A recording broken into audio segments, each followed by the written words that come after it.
ایک دفعہ کا ذکر ہے کہ ایک چھوٹے سے گاؤں میں ایک لڑکا رہتا تھا جس کا نام علی تھا۔ علی بہت ذہین اور خوش مزاج لڑکا تھا، لیکن اس میں ایک بڑی خامی تھی۔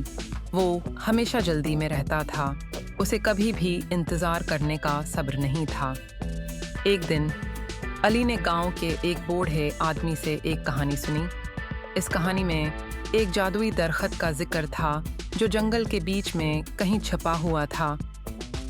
ماپا تھا، کہا جاتا تھا کہ یہ درخت جسے بھی ملے اس کی ہر خواہش پوری کر دیتا ہے۔ علی کی آنکھیں جوش سے چمکنے لگیں۔ اس نے سوچا، اگر میں اس درخت کو ڈھونڈ لوں تو میری ہر خواہش پوری ہو سکتی ہے۔ بغیر وقت ضائع کیے علی نے اپنا بیگ باندھا اور جنگل کی طرف نکل پڑا۔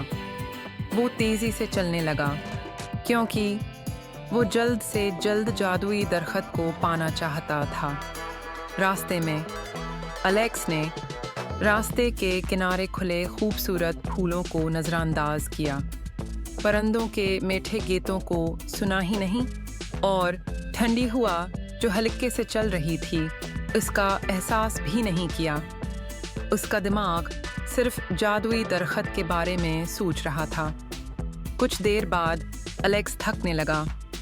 آگے بڑھتے ہوئے اس نے ایک بوڑھی عورت کو دیکھا جو سڑک کے کنارے بیٹھی تھی اور ایک بھاری ٹوکری اٹھانے میں مشکل محسوس کر رہی تھی۔ اس نے علی سے مدد کے لیے پکارا۔ علی نے ایک لمحے کے لیے سوچا، لیکن پھر سر ہلا کر بولا، میں اب رک نہیں سکتا۔ اگر میں اسے مدد کروں گا تو میرا وقت ضائع ہو جائے گا اور کوئی اور جادوئی درخت ڈھونڈ لے گا۔ لہذا وہ بوڑھی عورت کو پیچھے چھوڑ کر آگے بڑھ گیا۔ تھوڑا آگے چل کر علی نے ایک چھوٹے سے خرگوش کو دیکھا جو ایک جھاڑی میں پھنس گیا تھا۔ بیچارہ خرگوش اپنی جان چھڑانے کی بھرپور کوشش کر رہا تھا، لیکن اس کا پنجہ پھنسا ہوا تھا۔ علی کو خرگوش پر ترس آیا، لیکن وہ درخت کو ڈھونڈنے کی جلدی میں تھا، اس لیے وہ بغیر رکے آگے بڑھ گیا۔ آخرکار ایک طویل سفر کے بعد علی جنگل کے بیچ پہنچ گیا۔ وہاں ایک درخت کھڑا تھا جو اونچا اور جادوئی روشنی سے چمک رہا تھا۔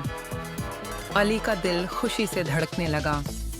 وہ درخت کے پاس بھاگا اور چیخ کر بولا، اے جادوئی درخت، میری خواہش ہے کہ میں دنیا کا سب سے خوش اور خوش قسمت انسان بن جاؤں۔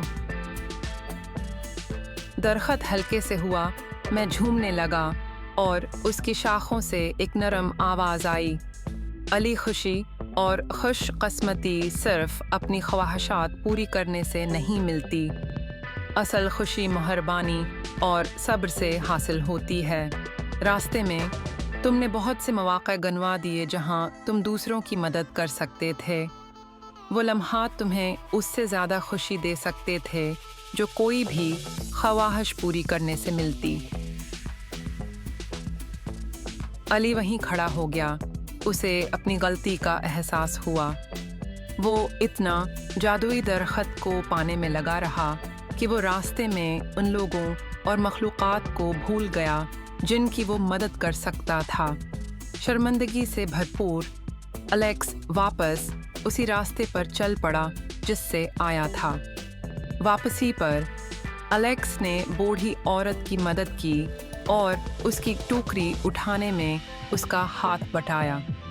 پھر اس نے جھاڑی میں پھنسے خرگوش کو آزاد کیا۔ حیرت کی بات یہ تھی کہ جب اس نے ان کی مدد کی تو اس کے دل میں ایک گرم اور خوشگوار احساس پیدا ہوا۔ وہ احساس اس خوشی سے کہیں زیادہ تھا جو جادوئی درخت کو پانے پر اسے محسوس ہوئی تھی۔ جب علی واپس گاؤں پہنچا تو اس نے یہ سمجھ لیا کہ اصل خوشی مہربانی، صبر اور دوسروں کی مدد کرنے سے ملتی ہے۔ اس دن کے بعد علی کو اس کی جلد بازی کے بجائے اس کے بڑے دل اور دوسروں کو خوش کرنے کے لیے جانا جانے لگا۔